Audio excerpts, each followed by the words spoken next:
I'm now taking a closer look to see if I have to replace this firewall insulation. So this is one you can buy online, and it looks like it will probably fit. However, I'm really not sure if I want to replace it, so I'm cleaning up the old one first. I'm removing the side vent here because I want to do some cold air induction and I need to modify this area, and it's also broken. And now just tidying up the area.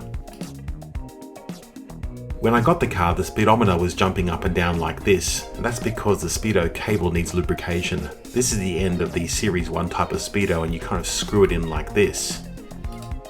The right-hand drive route for the speedo cable is slightly different. It goes through this hole, then comes across the car from the right-hand side to the left-hand side, and then eventually makes its way down through the cavity in the floor, which is under the carpet normally. Then just checking under the car to make sure there's no damage to the sheath. So now just to pull the cable out and then grease it up like this and then put the whole thing back in place. It's pretty easy to do as long as the sheath is not broken. In Australia, we got 4 different types of instrument clusters: Series 1, Series 1.5, Series 1.5 and 2, and then Series 3. If you notice, the first 3 have Fiat inside and the last one has Bertone as well as in the tachometer, and then you've got the anti-clockwise and the clockwise tachometer in the different series.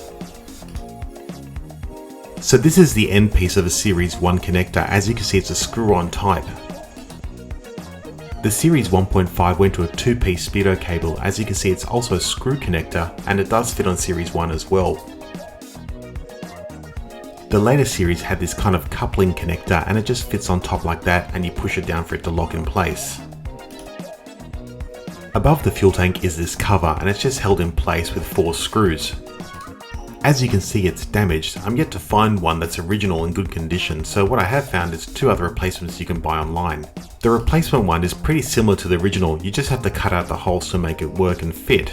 Then you've got the third one, which is more of a harder kind of plastic. It's not bad, but I don't think I'll use it. It also has the holes you can cut out. So now I'm just cutting out the appropriate holes and then using a Dremel to smooth out the areas. It fits in place pretty much like the original. It's actually a really good fit.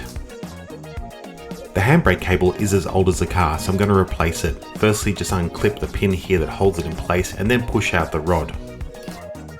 Then undo the nut holding the cable in place. Just 4 bolts hold this cover in place and then just pull it off the car.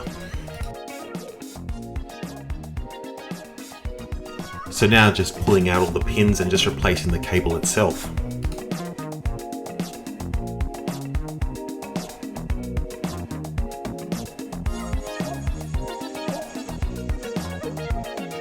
I cleaned up everything and gave it a wash, and now just re-lubricating.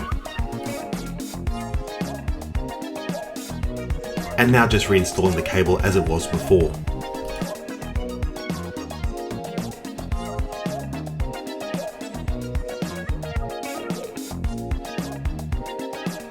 You now have to get these 2 bolts into those wheels so they hold it in place, and then into the chassis of the car itself.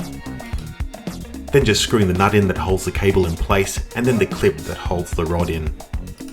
Here you can see before and after, and this doesn't take into account that the cable probably stretched as well over time. The arms are looking a bit rusty, so I want to get them powder coated, but first I need the bushes removed. I'm now at Master Touch Automotive, where I'm getting the old bushes pressed out. There are a few items that I want to powder coat, and this is what it looks like when it was stripped. And luckily the dust shields don't seem to have any damage from the sandblasting. And after the treatment, they look as good as new. And now just removing the old dust shield and installing the new one. I've decided to keep the original insulation. I don't think this replacement one will look any better than the original one, and it's got crinkles and it's thicker, so I'm thinking I'm better off just leaving it with the original. But next time, there's some progress with the engine.